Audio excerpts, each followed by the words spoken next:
Okay, ఈ రోజు మనం ఈ ఓటర్ ఐడిని మనం షిఫ్టింగ్ లేదా ట్రాన్స్ఫర్ అని చెప్పేసి అంటూ ఉంటారనమాట. ఒక దగ్గర నుంచి ఇంకొక దగ్గరికి మనం విలేజ్ అని మారినప్పుడు, అంటే అడ్రస్ మనం చేంజ్ చేసుకున్నప్పుడు ఈ ఓటర్ ఐడిని కూడా షిఫ్ట్ చేస్తారనమాట.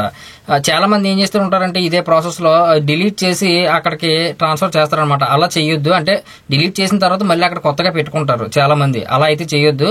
ఇది షిఫ్ట్ చేసుకోండి. షిఫ్ట్ చేసుకుంటే మీకు చాలా ఈజీగా ఉంటది అనమాట. అయితే ఈ ఓటర్ ఐడి అనేది ఎందుకు షిఫ్ట్ చేస్తారు? ఒక దగ్గర నుంచి ఇంకొక దగ్గరికి మనం ప్లేస్ అనేది మారినప్పుడు, ఒక విలేజ్ అనేది మారినప్పుడు, తర్వాత ఈ కొత్తగా పెళ్లైన వారికి అమ్మాయి తాలూకా ఇంటి పేరు అయితే మారుతూ ఉంటది అనమాట. పెళ్లైన తర్వాత ఇంకొక ఇంటి పేరు అయితే మారుతుంది కదా, వాళ్ళకి కూడా ఈ ఓటర్ కార్డ్ అనేది ట్రాన్స్ఫర్ చేస్తూ ఉంటారు. మరి మనం ఎక్కడికైతే అడ్రస్ మారామో అక్కడికి సంబంధించింది ఎటువంటి ప్రూఫ్ అయితే మన దగ్గర ఉండదు కాబట్టి మీరు అంటే మీ దగ్గర ఏమైనా ఉంటే పెట్టండి. లేదు మా దగ్గర ఏమీ లేదు అని చెప్పేసి అనుకున్నప్పుడు మీ తాలూకా అక్కడ పంచాయతీ సెక్రటరీ కానీ లేదంటే విఆర్ఓ కానీ ఉంటారు కదా, వాళ్ళ చేత ఒక లెటర్ అయితే తీసుకోండి. అదేంటంటే రెసిడెన్షియల్ ఫామ్ అనమాట. అది నివాస ధ్రువపత్రం అని చెప్పేసి అంటారు. అది మీరు జనరల్ గా ఒక పేపర్ మీద అయితే రాయించి వాళ్ళ చేత సైన్ పెట్టించండి, స్టాంప్ వేయించి. అది మీరు అప్లోడ్ చేయొచ్చు ఇక్కడ. అందులో మీకు ఏంటంటే అదర్స్ అని చెప్పేసి కనిపిస్తుంది, మీకు చూపిస్తానులేండి డెమో ప్రాసెస్ లో. అది మనం పెట్టి మనం అయితే చేంజ్ చేసుకోవచ్చు. తర్వాత నుంచి ఈ ఓటర్ ఐడిని పెట్టి మనం అడ్రస్ ఏదైనా ఆధార్ కార్డు కానీ ఇంకోటి ఏదైనా సరే మనం మార్చుకోవచ్చు. అయితే ఈ ఓటర్ ఐడికి సంబంధించింది చాలా మంది చేస్తున్న తప్పు ఏంటంటే ఒకటే లాగిన్ లో చాలా మందికి అయితే పెట్టిస్తూ ఉన్నారనమాట. అలా అయితే అవదులేండి, ఒక 6 కంటే మనం అయితే పెట్టుకోవడానికి అవ్వదు. కానీ బట్ ప్రతి ఒక్కరికి కూడా అకౌంట్ అనేది క్రియేట్ చేయండి. అర్థమైందా? క్రియేట్ చేసిన తర్వాతే మీరు అందులో పెట్టండి. ఎందుకంటే ఫ్యూచర్ లో ఏదైనా ప్రాబ్లం రాకుండా వీళ్ళు లాగిన్ ఓపెన్ చేసుకుని ఏదైనా కరెక్ట్ చేసుకునే పద్ధతి కూడా ఈ చాలా ఈజీగా ఉంటది అనమాట అప్పుడైతే. ఓకేనా? ఓటర్ ఐడీల గురించి ఇంకా ఆధార్ లింక్ ఎలా చేసుకోవాలి, మొబైల్ నెంబర్ లింక్ ఎలా పెట్టుకోవాలి, కరెక్షన్ గురించి ఇవన్నీ కూడా నేను చివరి ఎండ్ స్క్రీన్ లో ఇస్తాను. అక్కడి నుంచి అయితే మీరు చూడండి. ఒకవేళ మీకు ఓటు కార్డు ఉండి మీకు నెంబర్ కనుక లేకపోతే మీరు ఓటర్ లిస్ట్ అనేది డౌన్లోడ్ చేసుకోండి. మీకు నెట్ లోనే ఎన్వీఎస్పీ పోర్టల్ లోనే మీకు డౌన్లోడ్ అవుతుంది. మొత్తం టోటల్ గా మీ నియోజకవర్గంతో పాటు మొత్తం టోటల్ గా డౌన్లోడ్ అవుతుంది. అందులో మీరు వెతుక్కోవచ్చు అనమాట, చూసుకోవచ్చు మీ ఓటర్ ఐడి నెంబర్ ఏంటనేది. దాని ద్వారా మనం అయితే ఈ ట్రాన్స్ఫర్ అనేది పెట్టుకోవచ్చు. బట్ ఓటర్ ఐడి నెంబర్ ఉంటేనే మనం పెట్టుకోగలం అనమాట. ఓకేనా? కంప్లీట్ గా డెమో ప్రాసెస్ అనేది చూపిస్తాం, చూడండి. మరి ఈ వీడియో నచ్చితే ఖచ్చితంగా లైక్ చేయండి. అలాగే మన ఛానల్ మాత్రం సబ్స్క్రైబ్ చేసుకోవడం మర్చిపోకండి.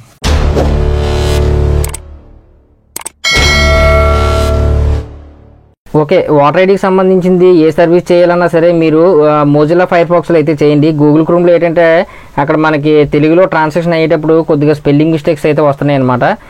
మోజిల్లా ఫైర్ ఫాక్స్ లోనే చేయండి, అక్కడే మీకు సబ్మిట్ అవుతుంది ఈ బ్రౌజర్ లోనే. ఓకేనా? అయితే ఇక్కడ ఎన్వీఎస్పీ అని చెప్పేసి టైప్ చేయండి. మీకు కింద వస్తుంది కదా, దీన్ని ఓపెన్ చేయండి. నేను వీడియో కింద డిస్క్రిప్షన్ లో లింక్ కూడా ఇస్తాను. అయితే మనకి ఫస్ట్ అకౌంట్ అనేది క్రియేట్ చేసుకోవాలి కదా, ఇక్కడ లాగిన్ అండ్ రిజిస్టర్ అని చెప్పేసి ఉంటుంది. దీన్ని క్లిక్ చేయండి. క్లిక్ చేసిన తర్వాత మనకి ఈ విధంగా వస్తుందండి. కింద మీకు do not have account register as a new user అని చెప్పేసి ఉంటుంది. మనం అకౌంట్ అనేది క్రియేట్ చేసుకోవాలి కాబట్టి దీన్ని క్లిక్ చేయండి. క్లిక్ చేసిన తర్వాత మీకు మొబైల్ నెంబర్ అడుగుతుంది. మీ మొబైల్ నెంబర్ ప్రెజెంట్ మీ దగ్గర ఏదైతే ఉందో అది ఇచ్చేసేయండి. తర్వాత ఇక్కడ ఉన్న క్యాప్షన్ ఇచ్చేసేయండి. తర్వాత సెండ్ ఓటీపీ మీద క్లిక్ చేయండి. చూడండి, ఇక్కడ సెండ్ ఓటీపీ మీద క్లిక్ చేసి ఓటీపీని ఎంటర్ చేసి వెరిఫై చేయండి. తర్వాత మీ యొక్క first name, last name, email address, తర్వాత పాస్వర్డ్ అనేది క్రియేట్ చేసుకోండి. ఒక క్యాపిటల్ లెటర్, స్మాల్ లెటర్లో ఒక స్పెషల్ క్యారెక్టర్ ఉండేలాగా. తర్వాత కింద మీకు రిజిస్టర్ బటన్ ఉంటుంది, దాన్ని క్లిక్ చేస్తే రిజిస్టర్ సక్సెస్ఫుల్ అని చెప్పి. అయితే మనం ఇప్పుడు అకౌంట్ అనేది క్రియేట్ చేసుకున్నాం, పాస్వర్డ్ కూడా క్రియేట్ చేసుకున్నాం. అయితే ఇప్పుడు మనం లాగిన్ అవ్వాలి కదా, ఇక్కడ లాగిన్ అనే బటన్ ఉంటుంది, దీని మీదకి వెళ్ళండి. వెళ్ళిన తర్వాత ఇక్కడ మీ యొక్క మొబైల్ నెంబర్, యూజర్ నేమ్ అంటే మొబైల్ నెంబరే ఉంటుంది. తర్వాత మీ పాస్వర్డ్ అనేది క్రియేట్ చేసుకున్నారు కదా, రెండు ఇచ్చేసి ఇక్కడ ఉన్న క్యాప్షన్ ఎంటర్ చేసి లాగిన్ అయిపోండి. ఇక్కడ లాగిన్ అయిన తర్వాత మనం ఫస్ట్ డాష్ బోర్డ్కి అయితే వెళ్ళాలి. డైరెక్ట్ గా మీరు వెళ్ళకూడదు అనమాట. నేను చెప్తాను ఇప్పుడు. మీకు డాష్ బోర్డ్కి వెళ్ళిన తర్వాత మై ప్రొఫైల్ అని చెప్పేసి ఉంటుంది, దీంట్లోకి వెళ్ళండి. వెళ్ళిన తర్వాత మీ యొక్క డీటెయిల్స్ అనేది మొత్తం టోటల్ గా కనిపిస్తాయి ఇక్కడ. ఓకేనా? మీకు ఈపిక్ నెంబరు, నెక్స్ట్ మీ యొక్క మొబైల్ నెంబరు, అలాగే ఫస్ట్ నేము, లాస్ట్ నేము, తర్వాత మీ యొక్క స్టేట్, ఇవన్నీ కూడా కనిపిస్తాయి. ఒకవేళ ఇన్ కేసు ఇక్కడ మీకు ఈపిక్ నెంబర్ అనేది కనిపించకపోతే ఇక్కడ ఎడిట్ ప్రొఫైల్ అని చెప్పేసి ఉంది కదా, దీన్ని క్లిక్ చేయండి. క్లిక్ చేయగానే మీకు డీటెయిల్స్ అనేది ఈ విధంగా ఓపెన్ అవుతాయి. ఇక్కడ ఈపిక్ నెంబర్ అనేది ఎంటర్ చేయండి. ఎంటర్ చేసిన తర్వాత ఏవి లేవో అవన్నీ కూడా ఎంటర్ చేయండి. ఇందులోని ఎంటర్ చేసి ఇక్కడ ఉన్న క్యాప్షన్ ఇక్కడ ఇచ్చేసి సెండ్ ఓటీపీ మీద క్లిక్ చేసి అప్పుడు ఓటీపీని సబ్మిట్ చేస్తే మీకు ఆ ప్రొఫైల్లో ఏమవుతుందంటే ఈ ఈపిక్ నెంబర్ అనేది యాడ్ అవుతుంది అనమాట. ఓకేనా? ఇది యాడ్ చేసుకుంటేనే మనం ఏదైనా సరే మనం పెట్టుకోగలం, కరెక్షన్ కానీ ఏదైనా సరే. ఓకేనా? అయితే ఇక్కడ రిజిస్టర్ న్యూ యూజర్, ఇది న్యూ యూజర్ పెట్టుకోవడానికి మనం ఆల్రెడీ చేసాం కాబట్టి ఎండ్ స్క్రీన్ ఇస్తాను, అక్కడి నుంచి అయితే చూడండి. తర్వాత ఆధార్ లింక్ చేసుకోవడానికి చాలా ఉన్నాయన్నమాట.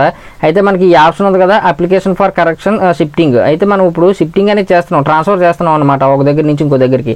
కాబట్టి దీన్ని మనం క్లిక్ చేసుకుంటాం. క్లిక్ చేసి ఒకవేళ ఇందులోనే మనకి ఈ పిక్ డూప్లికేట్ కావాలనుకున్నా సరే ఇందులో నుంచే మనం పెట్టుకోవచ్చు. అయితే దీన్ని క్లిక్ చేయండి. ఒకసారి క్లిక్ చేసిన తర్వాత మనకి ఈ విధంగా అయితే ఓపెన్ అవుద్ది. ఇక్కడ మీరు సెల్ఫ్గా చేస్తున్నారా ఫ్యామిలీకి చేస్తున్నారా, ఒకే లాగిన్లో మీరు ఫ్యామిలీకి కూడా చేసుకోవచ్చు.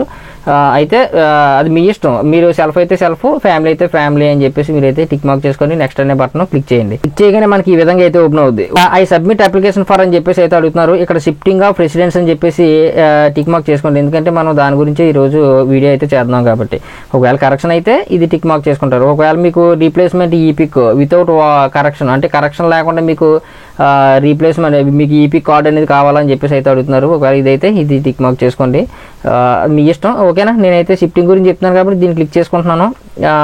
కొద్ది కిందకి రండి. ఇక్కడ స్టేట్ అనేది సెలెక్ట్ చేసుకోండి.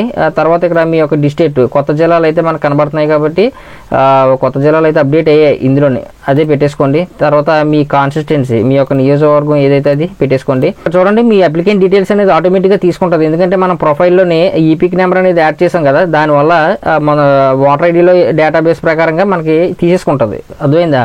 ఒకవేళ మీకు ఇక్కడ తెలుగులో రావాలి, తెలుగులో రాలేదు అంటే కనుక దీని మీద ఒకసారి క్లిక్ చేయండి. ఇక్కడ కూడా ఒకసారి ఇలా క్లిక్ చేయండి. ఇక్కడ మీకు తెలుగులో పేరు అయితే వచ్చేస్తుంది అనమాట. మళ్ళీ తర్వాత సర్నేమ్ దగ్గర ఒకసారి ఇలా క్లిక్ చేయండి. ఈ రెండో రోలో కూడా ఒకసారి ఇలా క్లిక్ చేస్తే తెలుగులో వస్తుంది. మళ్ళీ సేమ్ అలాగనమాట. మొత్తం ఇవన్నీ కూడా అలా ఇచ్చేసేయండి. ఓకేనా? ఒకవేళ ఇందులో మీకు తెలుగులో ఏమైనా మిస్టేక్స్ కానీ వచ్చాయనుకోండి, గూగుల్ ఇన్పుట్స్లోకి అయితే వెళ్ళండి. ఇందులో మీరు టైప్ చేశారనుకోండి మీకు తెలుగులో వస్తుంది కదా, దీన్ని కాపీ చేసుకోండి, Ctrl+C. తర్వాత ఇందులోకి వచ్చి ఇందులో పేస్ట్ చేసుకోవచ్చు. ఓకేనా? అలా అయితే చేసుకోండి. కొద్ది కిందకు వచ్చినట్లయితే ఇక్కడ ఆధార్ నెంబర్ అనేది అడుగుతున్నారు, ఇచ్చేసేయండి. ఎందుకంటే మనకు ఆధార్ కూడా లింక్ చేసుకోవాలి కాబట్టి, అంటే మ్యాండేటరీ అయితే కాదు కానీ చేసుకోవాలి ఖచ్చితంగా. మంచిదన్నమాట. ఫ్యూచర్లో మనకి ఎప్పుడైనా ఇబ్బంది లేకుండా ఉంటుంది. ఓకేనా? ఇక్కడ మొబైల్ నెంబరు ఖచ్చితంగా ఇవ్వాలి. ఇది మీ రిలేటివ్స్దా లేదంటే ఏంటని అడుగుతున్నారు. ఒకవేళ రిలేటివ్స్ అయితే ఇక్కడ టిక్ మార్క్ చేయండి, మీ ఓన్ది అయితే టిక్ మార్క్ చేయాల్సిన లేదు. ఇక్కడ ఈమెయిల్ ఐడి కూడా ఇవ్వండి. ఇచ్చిన తర్వాత కొద్దిగా కిందకి రండి. కిందకు వచ్చిన తర్వాత ఇక్కడ మెయిన్ అనమాట. ఎందుకంటే application for shifting of residence అని చెప్పేసి అయితే అడుగుతున్నారు కదా, మీరు ఇక్కడ ఏ అడ్రస్కి అయితే షిఫ్ట్ చేయాలనుకుంటున్నారో ఆ అడ్రస్ అయితే మీరు ఖచ్చితంగా ఇవ్వాలన్నమాట. మీరు ఉన్న ప్రెజెంట్ అడ్రస్ ఇచ్చేకండి. ఎక్కడికైతే మీరు ఓటు మార్చాలనుకుంటున్నారో ఆ అడ్రస్ అయితే ఇక్కడ ఇవ్వాలి. ఓకేనా? ఇక్కడ హౌస్ నెంబర్ ఎంటర్ చేయండి. తర్వాత మీ యొక్క స్ట్రీట్, మెయిన్ రోడ్ అయితే మెయిన్ రోడ్డు ఏదైతే అది మీ స్ట్రీట్కి ఏమైనా నేమ్ ఉంటే అది ఎంటర్ చేయండి. తర్వాత విలేజ్ నేమ్ ఎంటర్ చేయండి, పోస్ట్ ఆఫీస్ ఎంటర్ చేయండి, పిన్ కోడ్ ఎంటర్ చేయండి. తర్వాత మీ యొక్క మండలం ఎంటర్ చేయండి. తర్వాత డిస్ట్రిక్ట్ స్టేట్ ఆటోమేటిక్గా వస్తాయి. ఓకేనా? ఒకవేళ నేను ఇక్కడ జస్ట్ ఇంగ్లీష్లో టైప్ చేశానండి. టైప్ చేసిన తర్వాత జస్ట్ దీని మీద ఇలా క్లిక్ చేసాం అనుకోండి, ఇక్కడ తెలుగులో అయితే వచ్చేస్తుంది అనమాట మనకి. ఓకేనా? తర్వాత విలేజ్ నేమ్ కూడా మీరు ఏదైతే అది ఇచ్చేసేయండి. టైప్ చేసిన తర్వాత జస్ట్ ఇలాగ బయటని క్లిక్ చేయండి, మీకు తెలుగులో అయితే వచ్చేస్తుంది అనమాట. మొత్తం అన్ని కూడా ఎంటర్ చేయండి. ఇందులోని మొత్తం అడ్రస్ మొత్తం ఇచ్చేసేయండి. కొద్ది కిందకి రండి. కిందకి వచ్చిన తర్వాత అయితే ఇక్కడ మనం అడ్రస్ ప్రూఫ్ అనేది ఖచ్చితంగా ఇవ్వాలి. ఎందుకంటే మనం ట్రాన్స్ఫర్ చేస్తాం కాబట్టి అడ్రస్ ప్రూఫ్ ఒక్కటే అడుగుతారు. ఓకేనా? నీ చూస్ ఫైల్ అని ఉంది కదా, దీన్ని క్లిక్ చేసి మీరు జేపీజే ఫార్మేట్లో మీరైతే ఫైల్ని అప్లోడ్ చేయండి. అప్లోడ్ చేసిన తర్వాత ఇక్కడ టైప్ ఆఫ్ డాక్యుమెంట్ అని చెప్పేసి అడుగుతున్నారు. అక్కడ మీకు Indian passport, next Aadhaar card, next revenue department నుంచి ఏదైనా ల్యాండ్ రికార్డ్స్ ఉన్నా అది కూడా పెట్టవచ్చు. ఓకేనా? అంటే మీ పట్టాదారు పాస్బుక్ అక్కడ ఏమన్నా ఉన్నా పెట్టవచ్చు. లేదు అనుకుంటే వాటర్ బిల్ కానీ, ఎలక్ట్రిసిటీ కానీ, గ్యాస్ కనెక్షన్ కానీ, కరెంట్ పాస్బుక్ అంటే మీ యొక్క బ్యాంక్ పాస్బుక్ ఉంటుంది కదా, నెక్స్ట్ అది కానీ. తర్వాత ఒక్కొక్కరు షిఫ్టింగ్ అయ్యేటప్పుడు రెంటెడ్ హౌస్లో కూడా ఉంటారు. అలాంటిది కూడా అలాంటి ప్రూఫ్ ఏమైనా ఉంటే అది కూడా మీరు పెట్టవచ్చు. ఇక్కడ అలా ఏమీ లేదనుకుంటే విఆర్ఓ చేత ఒక లెటర్ అయితే రాయించండి. అంటే ఇలా ప్లేస్ మారామని చెప్పేసి దాంట్లో అడ్రస్ కంప్లీట్గా ఉండాలి. ఆ లెటర్ మీద రాసి విఆర్ఓ చేత ఒక సిగ్నేచర్ అనేది పెట్టించి అదర్స్ అని చెప్పేసి ఉంది కదా, దీన్ని టిక్ మార్క్ చేసుకోండి. ఆ ఫైల్ని అయితే అక్కడ అప్లోడ్ చేయొచ్చు. ఎందుకంటే మనకి అడ్రస్ ప్రూఫ్ అనేది ఉండదు కదా. ఒకసారి మనం అడ్రస్ ఎక్కడికైనా వెళ్ళామనుకోండి, అడ్రస్ ప్రూఫ్ అనేది ఉండదు కాబట్టి తప్పదు, మరి అది పెట్టాలి. ఈ బాక్స్లో ఏమడుగుతున్నారంటే మీరు ఇక్కడ ఏదైతే ఫైల్ అప్లోడ్ చేశారో అదర్స్ పెట్టుకున్నారు కదా, అదర్స్ పెట్టుకుంటే నీ కాలం ఓపెన్ అవుద్ది. లేదు వేరేది ఏమైనా పెట్టుకుంటే కనుక ఇది మనకు హైలైట్ అవ్వదు అనమాట. అదర్స్ పెట్టుకుంటే ఏ ప్రూఫ్ పెట్టారనేది ఇక్కడ రాయండి, డాక్యుమెంట్ పేరు. ఓకేనా? తర్వాత కొద్దిగా కిందకి రండి. కిందకి వచ్చిన తర్వాత ఇక్కడ డిక్లరేషన్ అనమాట. ఆ ప్లేస్ అనేది మీరు ప్రెజెంట్ ఉన్నది అయితే ఇవ్వకండి. మీరు ఎక్కడికైతే షిఫ్ట్ చేయాలనుకుంటున్నారో ఆ విలేజ్ నేమ్ అయితే ఉంటుంది కదా, ఆ విలేజ్ నేమ్ అయితే ఇక్కడ ఎంటర్ చేయండి. తర్వాత డేట్ అనేది ఆటోమేటిక్గా వస్తుంది. మీరు ఎప్పుడైతే అప్లై చేశారో అప్పుడు ఇక్కడ ఉన్న క్యాప్షన్ ఎంటర్ చేసి జస్ట్ ప్రీవ్యూ అనే బటన్ అయితే మీరు క్లిక్ చేయండి. చూడండి మనకి ఫామ్ 8 అని చెప్పేసి మనకి అప్లికేషన్ ఫామ్ అనేది ఈ విధంగా అయితే ఓపెన్ అవుద్ది. ఓకేనా? ఇక్కడ మీరు లాస్ట్లో సబ్మిట్ అనే బటన్ ఉంటుంది, దాన్ని క్లిక్ చేస్తే మీకు ఒక రిఫరెన్స్ నెంబర్ అయితే వస్తుంది అనమాట. ఇప్పుడు మీకు చూపిస్తాను సబ్మిట్ చేసి. ఒకవేళ ఇన్ కేసు ఇక్కడ ఏమన్నా మీకు రాంగ్ అయితే కనుక, అంటే ఏమైనా తప్పులు ఉంటే కనుక ఇక్కడే బ్యాక్ వెళ్ళి ఎడిట్ చేసుకోవచ్చు. ఓకేనా? మళ్ళీ ఒకసారి పెడితే కనుక మళ్ళీ ఎడిట్ చేసుకోవడానికి అయితే అవ్వదు. మళ్ళీ జాగ్రత్త చూసుకోండి. చూసుకున్న తర్వాత లాస్ట్లో సబ్మిట్ ఉంటుంది, దాన్ని క్లిక్ చేయండి. చూడండి ఇక్కడ థ్యాంక్ యూ ఫర్ సబ్మిటింగ్ అని చెప్పేసి మీకు ఒక రిఫరెన్స్ నెంబర్ అయితే వస్తుంది అనమాట. దాన్ని మీరు కాపీ చేసుకోండి. ఇక్కడ నుంచే మీరు స్టేటస్ అనేది చూసుకోవచ్చు. దీని పక్కన మీకు లేదంటే హోమ్ పేజ్లో కూడా ఉంటుంది. ఓకేనా, దాన్ని కాపీ చేసుకోండి. ఇక్కడ ట్రాక్ స్టేటస్ అని చెప్పేసి కదా, దాని మీద క్లిక్ చేసి ఇక్కడ స్టేట్ని సెలెక్ట్ చేసుకోండి. ఆ రిఫరెన్స్ నెంబర్ అనేది ఇక్కడ పేస్ట్ చేయండి. తర్వాత స్టేటస్ మీద క్లిక్ చేయండి. ఇప్పుడే కదా మనం అయితే పెట్టాం, అందువల్ల మనకైతే ఇలా చూపిస్తుంది. బిఎల్ఓ గారు ఇవన్నీ కూడా అప్రూవల్ అయిన తర్వాత మనకైతే ఓకే అవుద్ది. మినిమం 1 month అయితే వెయిట్ చేయండి, ఖచ్చితంగా అయిపోద్ది. ఓకేనా, ఖచ్చితంగా ఈ వీడియోని లైక్ చేయండి.